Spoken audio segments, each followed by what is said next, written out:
নমস্কার, সুপ্রভাত। শোভারানী মেমোরিয়াল কলেজের আইকিউএসি এবং প্রাণীবিদ্যা বিভাগ আয়োজিত আজকের এই সেমিনারে সবাইকে স্বাগত। আজকের এই ওয়েবিনার একটু অভিনব। আজকের বক্তা আমাদের ছাত্রছাত্রীরা আর শ্রোতা আমরা। কে বলতে পারে আজকের আমাদের এই ছাত্রছাত্রীরাই ভবিষ্যতে অন্য কোথাও রিসোর্স পার্সন হিসেবে সেমিনার করতে যাবে। তাই তাদের সবাইকে উৎসাহ ও আগাম অভিনন্দন জানিয়ে আজকের অনুষ্ঠান শুরু করছি। কোরাল রিফ বা প্রবাল প্রাচীর সমুদ্রের নিচের এক আশ্চর্য রঙিন জগৎ, এক বিপুল জীববৈচিত্র্যের সমাহার, মানুষের কাছে গভীর বিস্ময়ের। আজকের সেই অসাধারণ রঙিন জগৎ নিয়ে আজকের ওয়েবিনারের প্রথম উপস্থাপনা করবে আমাদের সেমিস্টার 5 অনার্সের ছাত্র রৌনক সামন্ত এবং সৌম্যদীপ ধারা। এখন রৌনক আর Soumyadip.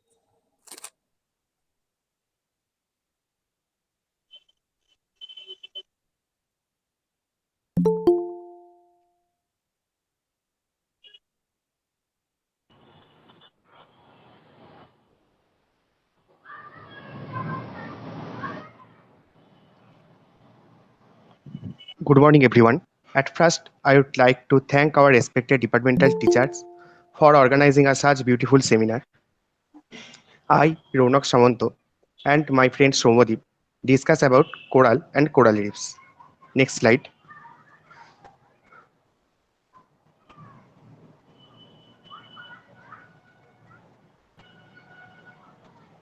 Today, we focus on corals. Then the first question arises, what is coral? Corals are the marine invertebrate which belongs to the class Anthrozoa of phylum Nidaria. The hard skeleton of certain solitary and colonial marine anthrozoans, Nidarians, composed of chiefly calcium carbonate. Next slide.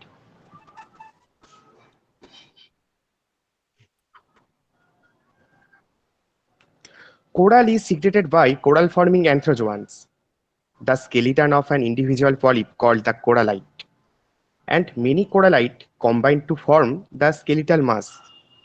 Next slide.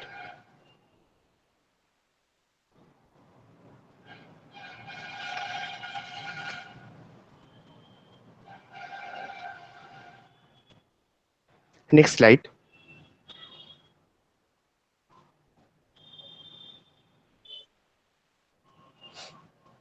Now, I will focus on what are the types of coral. They can be divided upon several aspects. On the basis of habitat association, they can be divided into two types, the solitary coral, example Phangia, and the colonial coral, example Madrepora. Next slide.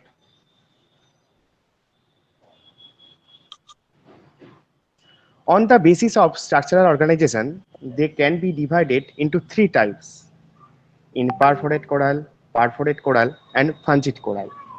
Next slide.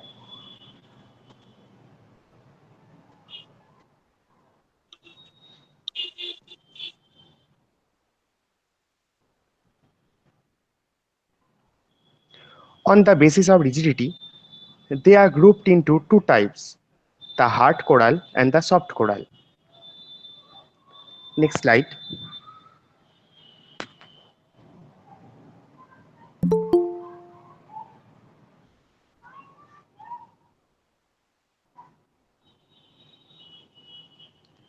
Next slide.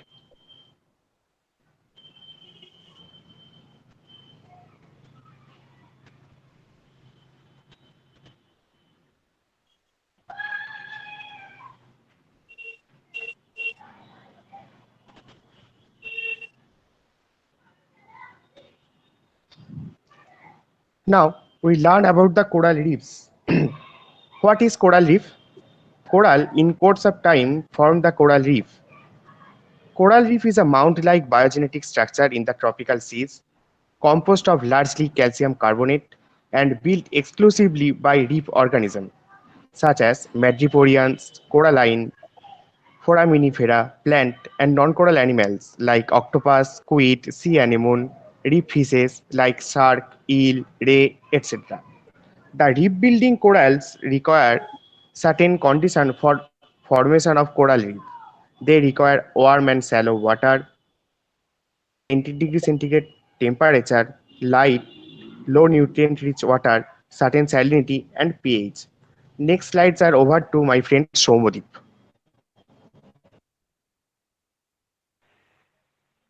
Thank you, Ronak. We are here discussing about coral reef.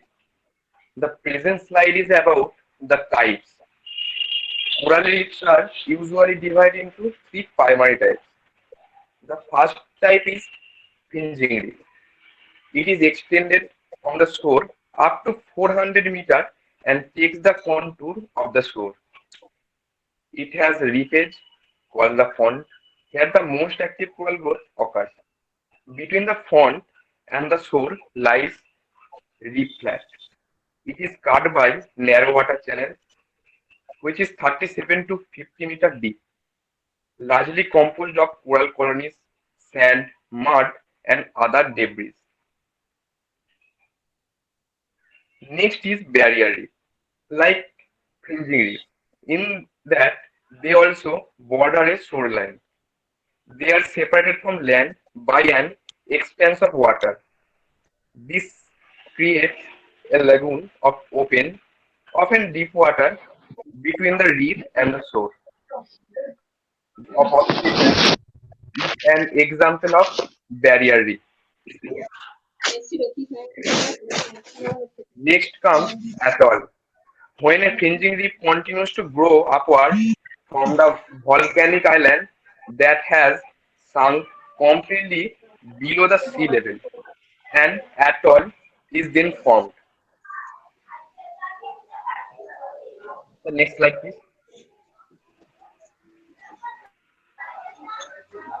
The next is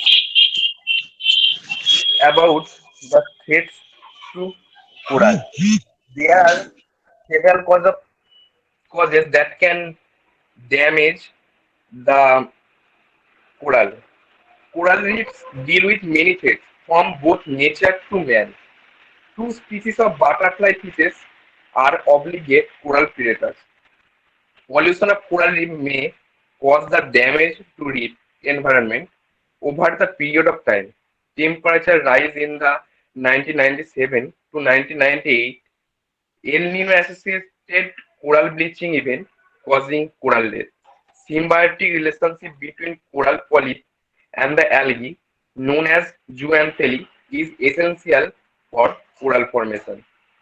Correlation Coloration of coral depends upon the algae rise in temperature, cause the death of algae, and resulting the color loss of the coral, called coral bleaching. It causes the death of the corals. Also, human activities like tourism, fisheries can harm to coral reefs. Global warming, pH change, climate change may cause coral reef destruction. The next slide. This map of India in this slide showing the reef region. Here the pink colored region is showing the fringing reefs and yellow color indicates atoll. Why conservation of coral reef is essential? Biodiversity through coral reef covers less than 1% of the ocean floor. They harbor about 2 million of species. They are sometimes called rainforest of the ocean. Economic value, they play a vital role in world fisheries, forming nurseries for about a quarter of ocean fish and provide source of income. Beauty and diversity of coral reef makes them important tourist attraction. Medical use of coral reef organisms are already being used in treatment of different diseases like cancer, AIDS, etc. So next slide. To conserve the coral reefs from its threats, we have to take a few strategies. Coral conservation is complex, integrating many different conservation management approaches. which consider all aspects of coral ecosystem as well as the heads of the people and communities that rely on their resources. Education, outreach, and community engagement are often a key component of conservation project. This picture in this slide is showing the threats to coral reefs, and we, the human, can make a difference by taking many conservation management approaches. Thank you from Somoidhara and Rona.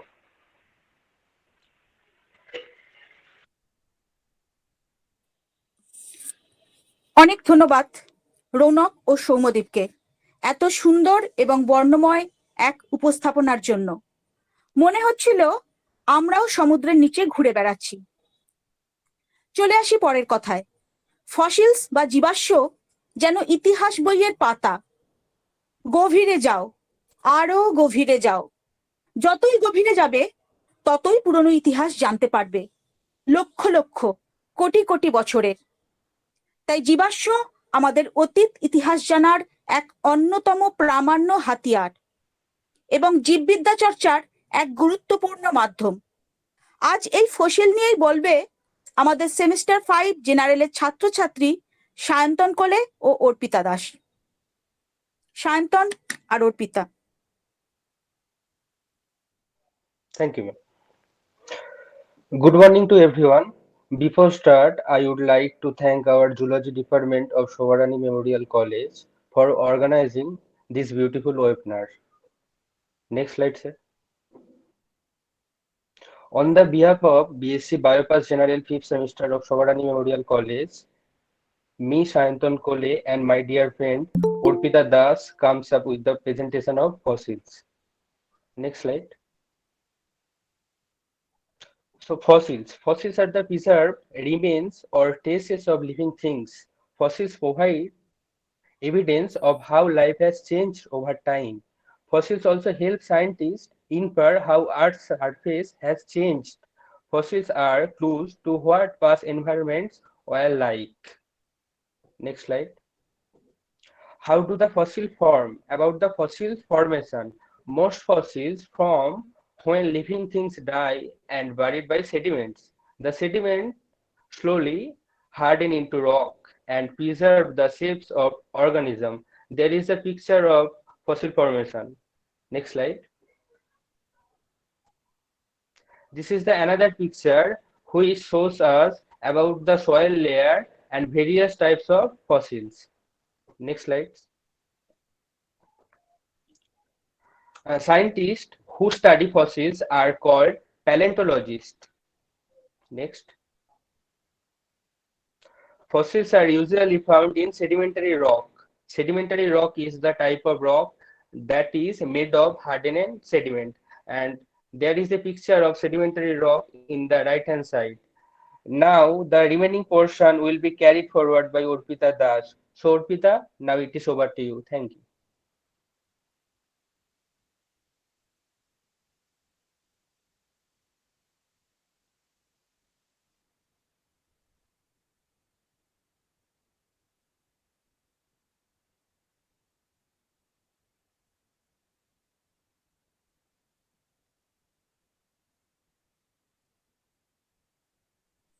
Arpita,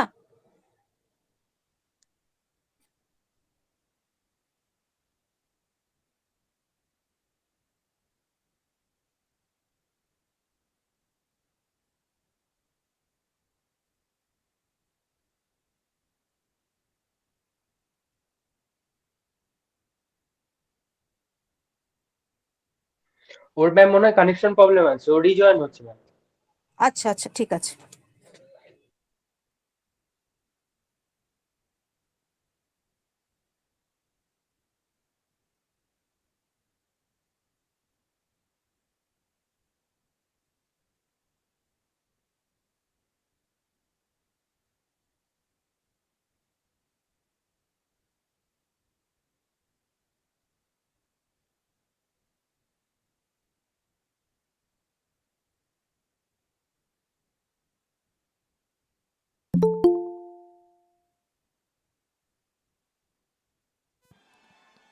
Arpita, যদি শুনতে পাও তাহলে তুমি শুরু করো। হ্যাঁ sir, thank you Sayantan. Let me explain the remaining part. Kind of fossils found in rock include petrified fossils, mold and cast, carbon films, and trace fossils. Other fossils form when the remains of organisms and preserved and substance such as tar, amber, or ice. Next slide. Different kind of fossils, examples petrified fossils, mold and cast, carbon films, trace fossils, preserved remains.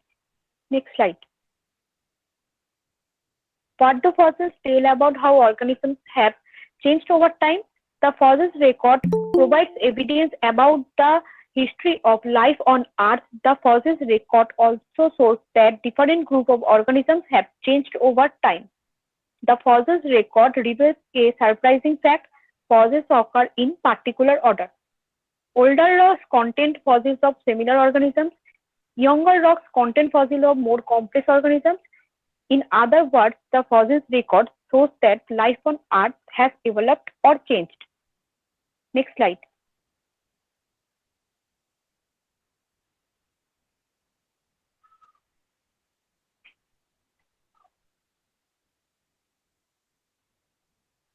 Sir, next slide.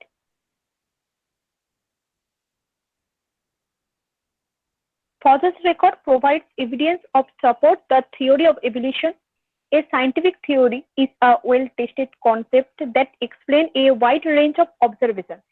Evolution is the gradual change in living things over a long period of time.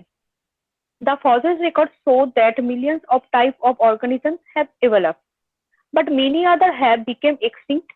A type of organism is extinct if it no longer exists and will never again live on Earth. Next slide. Thank you everyone for listening, and special thanks to our zoology department.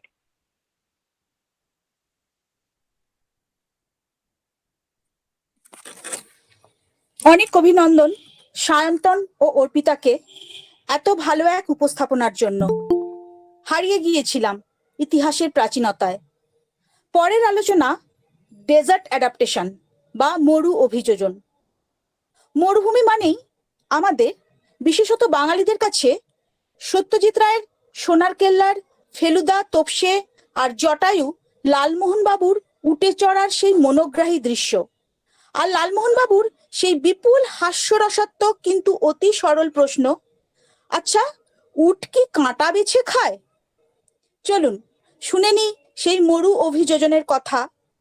শুনে নি আমাদের semester 3 অনার্সের ছাত্রী প্রমালী নস্কর এবং তমসা মণ্ডলের কাছ থেকে।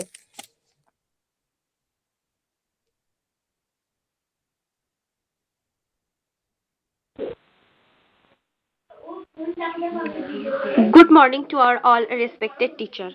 আমি প্রমাণী অসংখ্য ধন্যবাদ জানাই আমার সকল শিক্ষক শিক্ষিকাদের আমাদের এরকম একটি উপস্থাপিত করার সুযোগ করে দেওয়ার জন্য, এবং ধন্যবাদ জানাই তমসা মণ্ডলকে আমার এই উপস্থাপনা তৈরিতে সহযোগিতা করার জন্য।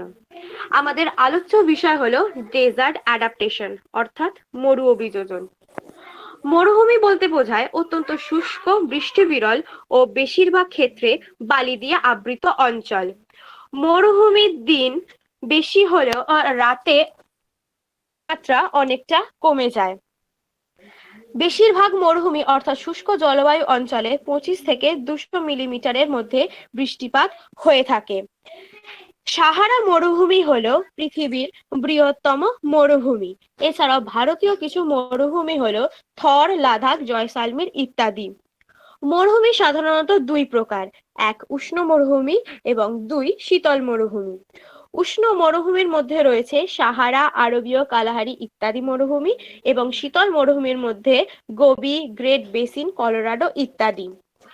মরুভূমির রুক্ষ পরিবেশে বৈচিত্র্যময় গাছের যেমন দেখা মেলে, তেমনি বৈচিত্র্যময় প্রাণীরও দেখা পাওয়া যায়।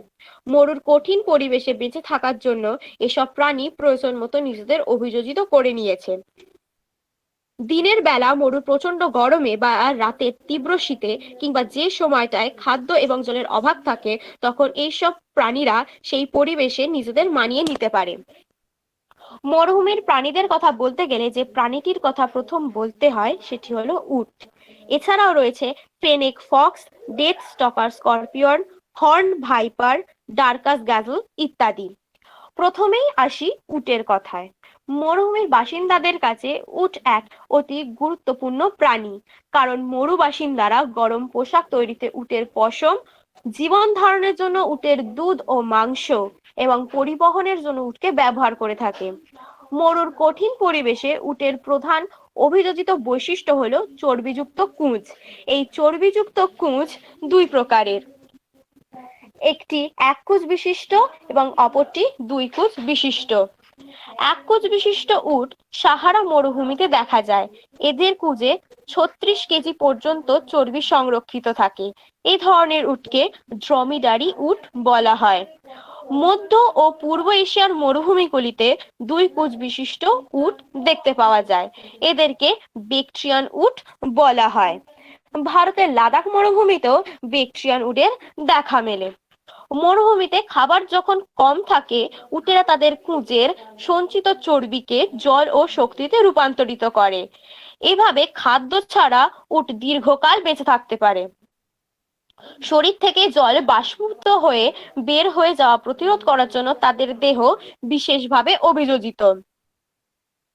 মরুভূমির 49 ডিগ্রি সেলসিয়াস গরমেও তাদের শরীর থেকে ঘাম নির্গত হয় না।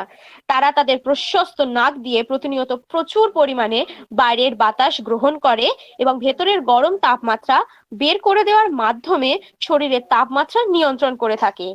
এভাবে তারা শরীর থেকে জল বের হয়ে যাওয়া রোধ করতে সক্ষম হয়।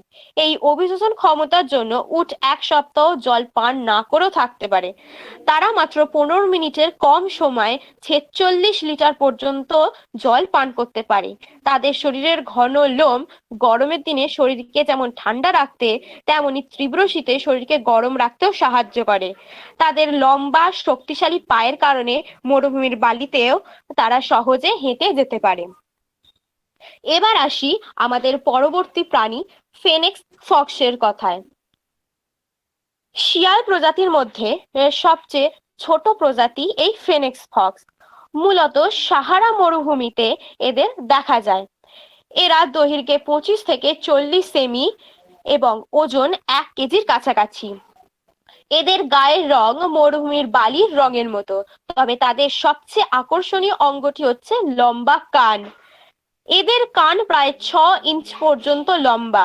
এই লম্বা কানের সাহায্যে তারা দেহের অতিরিক্ত তাপমাত্রা বের করে দিতে পারে। আবার রাতে তীব্র শীতের সময়ও এরা শরীরের তাপমাত্রা ধরে রাখতে পারে। ফলে প্রচন্ড গরমে মরুর এই এবং রাতের তীব্র শীতেও এরা নিজেদের শরীরের তাপমাত্রা নিয়ন্ত্রণ করতে পারে। এই লম্বা কানের জন্য এদের সাংঘাতিক শ্রবণ ক্ষমতা। এমনকি কয়েক মিটার দূরে ছাড় পোকা পিঁপড়ের আওয়াজও এরা শুনতে পায়। এরা রাতে শিকারে বের হয়। এর পরবর্তী প্রাণী হচ্ছে ডেথ স্টকার স্করপিয়ন। এই বিষাক্ত প্রাণী পৃথিবীতে খুব কমই আছে। এদের আক্রমণে পূর্ণবয়স্ক মানুষের মৃত্যু না হলেও এর বিষে শরীরের হৃদযন্ত্রের গোলমাল থেকে শ্বাসকষ্টের সমস্যা শুরু হওয়া আশ্চর্য কিছু নয়। এমনকি এজন্য প্যারালাইসিসও হতে পারে।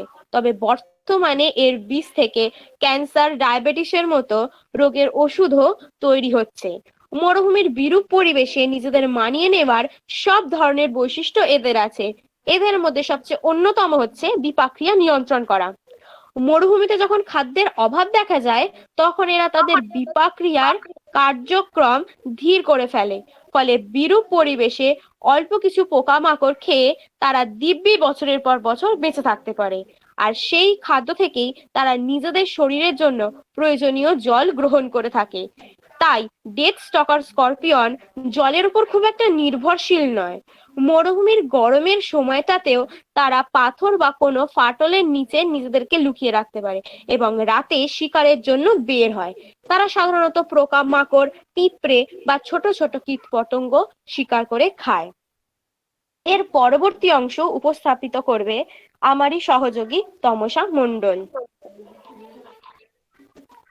অসংখ্য ধন্যবাদ প্রমালীকে আমাকে এই উপস্থাপনাটি তৈরি করতে সাহায্য করার জন্য এবং আমার সমস্ত সকল শিক্ষক শিক্ষিকাদের আমি ধন্যবাদ জানাই এত সুন্দর একটি ওয়েবিনার আয়োজন করে আমাদেরকে এরকম একটি উপস্থাপিত করার সুযোগ করে দেওয়ার জন্য। প্রমালির বলা মরু অভিযোজিত প্রাণী উট, ফেনিক ফক্স এবং ডেথ স্টকার স্করপিয়নের পর আমরা চলে আসছি হর্নড ভাইপারের কথায়। উত্তর ও পূর্ব আফ্রিকার মরুভূমির এক বিষাক্ত প্রাণী হর্নড ভাইপার।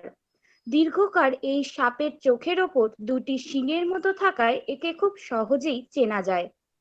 এদের শরীর বেশ ভারী এবং দৈর্ঘ্যে প্রায় 2 ফুট পর্যন্ত হতে পারে। এদের গায়ের রং বালির রঙের মতো এবং শরীরের কোথাও কোথাও কালো ছোপ দাগও থাকে, ফলে মরুর বালিতে সহজেই নিজেদের ছদ্মবেশ ধারণ করতে পারে। দিনের প্রচন্ড গরমে হর্নড ভাইপার বালির অনেক গভীরে নিজেকে লুকিয়ে রাখে যাতে শরীরের তাপমাত্রা নিয়ন্ত্রণ করতে পারে। এভাবে মরুভূমির প্রচন্ড গরমে নিজেদেরকে রক্ষা করে চলে হর্নড ভাইপার। এরা সাধারণত রাতে শিকার করে। রোডেন্ট এবং লিজার্ড জাতীয় প্রাণী তাদের খাদ্য। হর্নড ভাইপারের বিষের মধ্যে 13 ধরনের বিষাক্ত পদার্থ রয়েছে, তাই এদের কামড়ে গুরুতর স্বাস্থ্য সমস্যা দেখা দিতে পারে, এমনকি মৃত্যু পর্যন্ত ঘটতে পারে। আমাদের পরবর্তী প্রাণী ডরকাস গ্যাজেল। হরিণ জাতীয় এই প্রাণীটি সাহারা মরুভূমিতে দেখা যায়। প্রাণীটি আকারে ছোট এবং বিপন্ন প্রজাতির প্রাণীদের তালিকার অন্তর্ভুক্ত। এরা সাধারণত দলবদ্ধ হয়ে বাস করতে পছন্দ করে। এই প্রাণী মরুভূমির জলবায়ুর সাথে নিজেকে পুরোপুরি অভিযোজিত করে নিয়েছে। মরুভূমির তাপমাত্রা তারতম্যের সাথে নিজেকে সহজে মানিয়ে নিতে পারে, এমনকি এরা জল ছাড়া দীর্ঘদিন বেঁচে থাকতে পারে। দিনের প্রচন্ড গরমে দেহের জলক্ষয় রোধ করার জন্য তারা দিনের বেলা কোনো ছায়াযুক্ত জায়গায় বিশ্রাম নিতে থাকে এবং সারা রাত খাদ্যের অন্বেষণে বের হয়। এরা তৃণভোজী, সাধারণত মরুভূমির গাছপালা খেয়েই এরা এদের জীবন ধারণ করে থাকে। আমাদের পরবর্তী প্রাণী এক পাখি, যার নাম অস্ট্রিচ। অস্ট্রিচ পৃথিবীর বৃহত্তম প্রাণী, এটা আমরা সকলেই জানি, এবং মরুপ্রদেশেরও একমাত্র প্রধান প্রাণী বলা যেতে পারে এই অস্ট্রিচকে। একটি অস্ট্রিচ 2.5 মিটার উঁচু এবং 70 থেকে 145 কিলোগ্রাম ওজনের হয়ে থাকে। এরা সাধারণত পশ্চিম এবং মধ্য আফ্রিকার মরুভূমিতেই বসবাস করে থাকে। মরুভূমির বিরূপ পরিবেশেও তারা সহজে নিজেদেরকে মানিয়ে নিয়েছে। মরুভূমির প্রচন্ড তাপমাত্রা এবং জলের অভাব সত্ত্বেও এদের কোনো রকম সমস্যা হয় না। জল ছাড়া তারা অনেকদিন বেঁচে থাকতে পারে। শরীরে জলের অভাব পূরণের জন্য তারা যে সমস্ত উদ্ভিদকে খাদ্য হিসেবে গ্রহণ করে সেখান থেকেই তারা তাদের জল শোষণ করে নেয়। অস্ট্রিচ তার লম্বা গলার সাহায্যে শত্রুর গতিবিধি লক্ষ্য করতে পারে। অনেক দূর থেকেও সে শত্রুকে চিনতে পারে। অস্ট্রিচ নিরীহ প্রকৃতির পাখি। তাদের দৃষ্টিশক্তি বেশ প্রখর। নিরীহ হলেও শত্রুর হাত থেকে নিজেদেরকে রক্ষা করার জন্য তারা পায়ের সাহায্যে আক্রমণ করে থাকে। মরুর বালিতে কোনো রকম অসুবিধা ছাড়াই তারা সহজে দৌড়াতে পারে। পাখি হলেও কিন্তু তারা উড়তে পারে না। তারা সাধারণত গাছের পাতা, শিকড় এবং বীজ খেয়েই জীবন ধারণ করে থাকে। এবার আমাদের সেই উপস্থাপনার শেষ প্রাণী থর্নি ড্রাগন। এই প্রাণীটি খুবই ছোট্ট একটি প্রাণী এবং একজন ছদ্মবেশী রাক্ষসের ন্যায় নিজের পরিচয় দিয়ে থাকে। এরা সাধারণত স্পঞ্জের মতোই নিজের গা দিয়ে জল শুষে নিতে পারে। এরা 20 সেন্টিমিটার পর্যন্ত লম্বা হয়। পুরো শরীরে সূচালো কাঁটার মতো অংশ রয়েছে। এর সাহায্যে এরা নিজেদের নানান বিপদ থেকে রক্ষা করে থাকে। এরা 15 থেকে 20 বছর পর্যন্ত বেঁচে থাকতে পারে। পুরুষ থর্নি ড্রাগনের চেয়ে নারী থর্নি ড্রাগন আকারে একটু বড় হয়ে থাকে। প্রয়োজন মতো তারা তাদের দেহের রং পরিবর্তন করতে পারে এবং এই পরিবেশে নিজেদের ত্বকের সাহায্যে জল শুষে নিয়ে এই মরু অভিযোজিত পরিবেশে নিজেদেরকে মানিয়ে নিয়ে নিজেদেরকে টিকিয়ে রাখতেও পারে। অসংখ্য ধন্যবাদ সকলকে।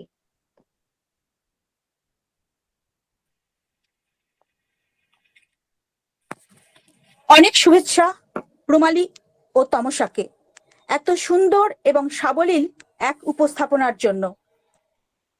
আমাদের পরের উপস্থাপনা মানুষের বিবর্তন বা হিউম্যান ইভলিউশন নিয়ে। মানুষ ধ্বনিতেই গর্বের ঝংকার।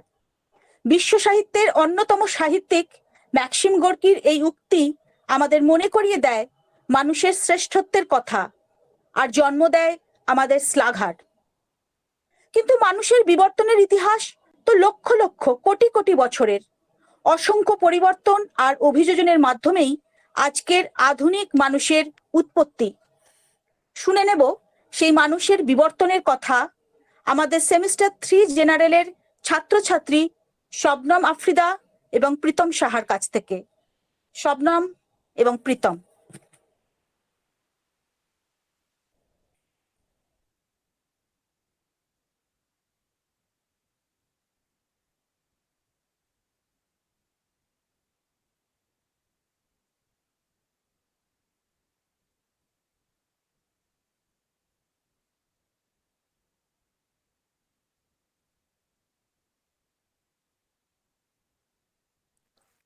Good morning everyone.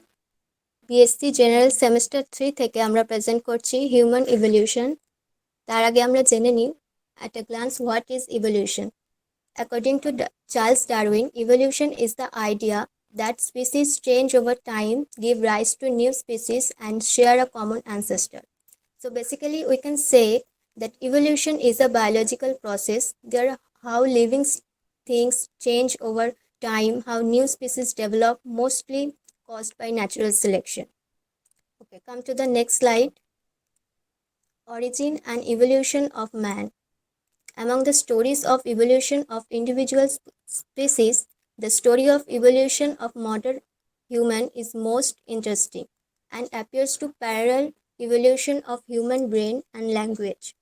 Here in this image, you can see the adult human skull and baby chimpanzee skull. They are between similarities, but there is no similarities between adult human skull and adult chimpanzee skull, which shows the development of human brain, which is evolution. Next. About 15 million years ago, primates called Dryopithecus and Ramapithecus were existing. Dryopithecus is more ape-like, while Ramapithecus is more man-like. Their body hairy and walk like gorillas and chimpanzees. Next. In this image, you can see the image Dryopithecus skull structure, the early ape they found at France, and there is Ramapithecus. Next. In 2 million years ago, few fossils of man-like bones have been discovered in Ethiopia and Tanzania. They are called Australopithecus. They were probably not taller than 4 feet but walked upright, as you can see in the image. Evidence shows they hunted with stone weapons but essentially ate fruit. Homo habilis. Their cranial capacity is 650 to 800 cc. First human-like being, the hominid, they probably did not eat meat. Next, Homo erectus. About 1.5 million years ago, some fossils discovered in Java in 1891. We also call them Java man. They are Homo erectus. They probably eat meat. Next part will be continued by Pritam. Thank you, Sabnam. The next is Neanderthal. Years back, they found in about 1 lakh to 40,000 years ago. Cranial capacity. Their cranial capacity or brain capacity is 1400 cc. Specific features. They lived in Near East and Central Asia. They used hides to protect their body and buried their dead body. Next, Cro-Magnon man, years back, found in about 40,000 years ago. Cranial capacity. Their cranial capacity is about 16,000 cc. Specific features and early Homo sapiens. They first found in 1868 in a shallow cave, France. Height will be approximately 5 feet. The body was solid and heavy with strong musculature. Cro-Magnons were the first human to have a prominent chin. Here in image, you can see the prominent chin. Next, Homo sapiens years back, 75,000 to 10,000 years ago. Cranial capacity. Their cranial capacity is above 1600 cc. Specific features: arose in Africa and moved across continents, and developed into distinct races. Next, this stage will show the human evolution, the development of human. Next, thank you.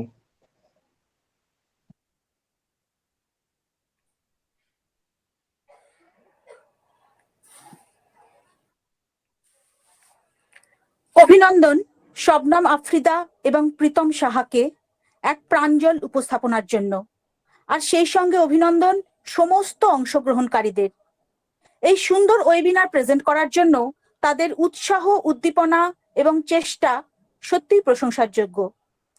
এখন এই webinar নিয়ে কিছু কথা বলার জন্য আমাদের সমস্ত শিক্ষক শিক্ষিকাদের কাছে অনুরোধ রাখছি।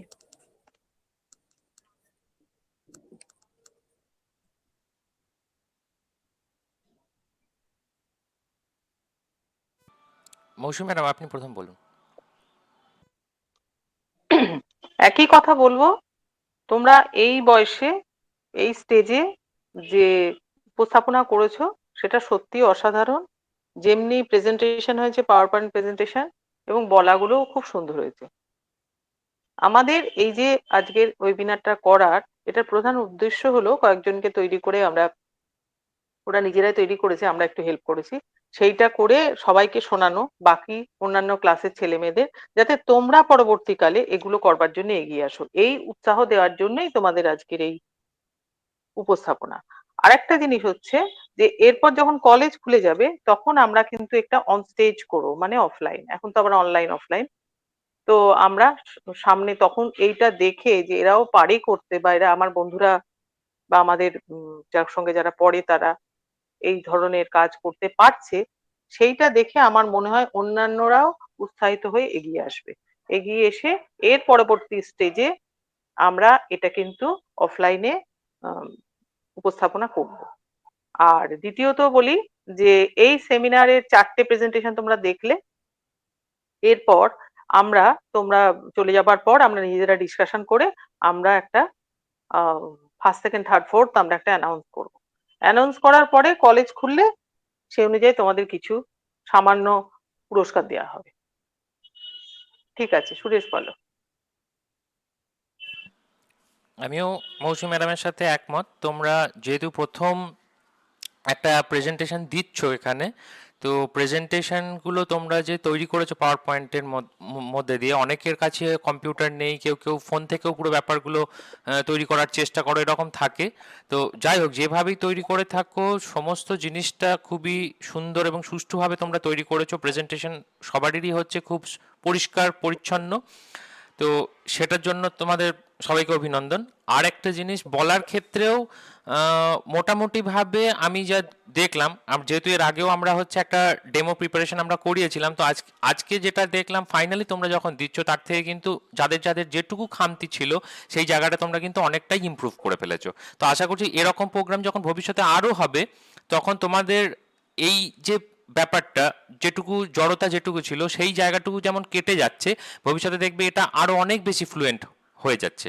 ঠিক আছে, তো যত বেশি পার্টিসিপেশন করবে তোমাদের কনফিডেন্স তত বাড়বে, আর নিজেরাও কিছু নতুন জিনিস শিখতে পারবে। তো সেই হিসাবে আজকে যে 8জন করলে, আমরা ফার্স্ট সেমিস্টারটাকে বাদ রেখেছিলাম, আমরা চাইছিলাম যেহেতু তারা একেবারে নতুন, তো তারা আজকে কিছু শিখুক। তো আশা করছি যারা যারা এখানে তার প্রেজেন্ট রয়েছে ফার্স্ট সেমিস্টার অনার্স বা জেনারেল থেকে, তো তারা কিছুটা হলেও আইডিয়া করতে পারবে যাতে ভবিষ্যতে তোমরা আবার এই জায়গাটাতে পার্টিসিপেট করতে পারো।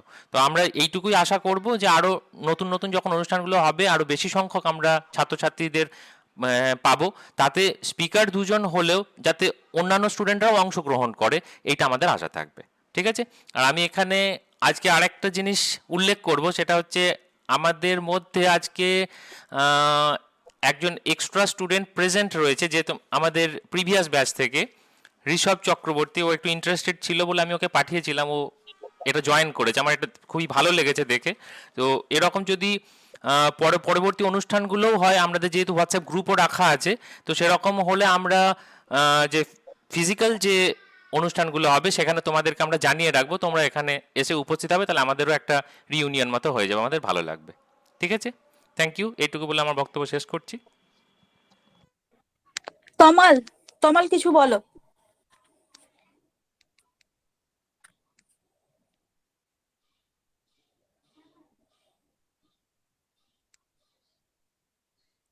তমাল, সরি,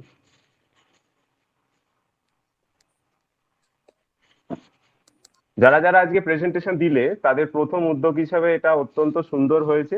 এই সক্রিয় যোগদান এবং স্বতঃস্ফূর্ত তাদের এই পারফরমেন্সে আমরা ভীষণই অভিভূত হয়েছি এবং শুভেচ্ছা জানাই, তারা ভবিষ্যতেও আরো ভালোভাবেই এই ধরনের কাজ করতে পারবে।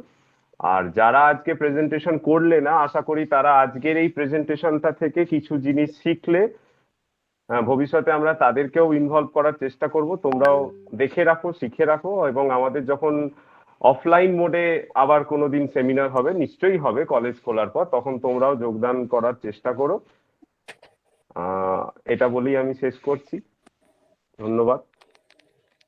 আর আমার কথা কি বলবো, আমি তো এতক্ষণ ধরে তোমাদের প্রশংসা করেই গেছি।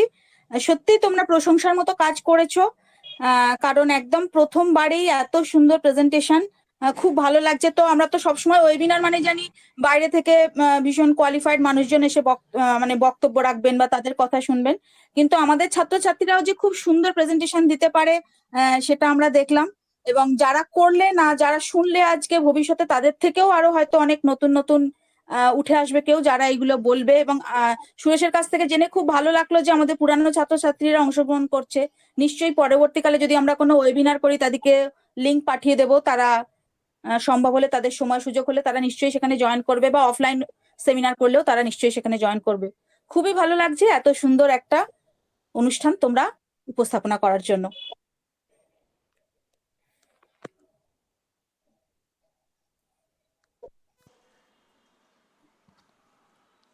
তাহলে আজকে আমরা কি করবো এবার? এটা সমাপ্তি ঘোষণা করে দাও, দিয়ে স্টুডেন্টরা লিভ করে যায়, আমরা একটু নিজেদের মধ্যে আলোচনা করে পরে ওদেরকে ফার্স্ট সেকেন্ড থার্ডটা জানিয়ে দেবো। ঠিক আছে, তাহলে আজকের মতো এখানেই আমাদের এই সেমিনারের সমাপ্তি ঘোষণা করছি। স্টুডেন্টরা তোমরা এখন এই প্ল্যাটফর্মটা ছেড়ে চলে যেতে পারো।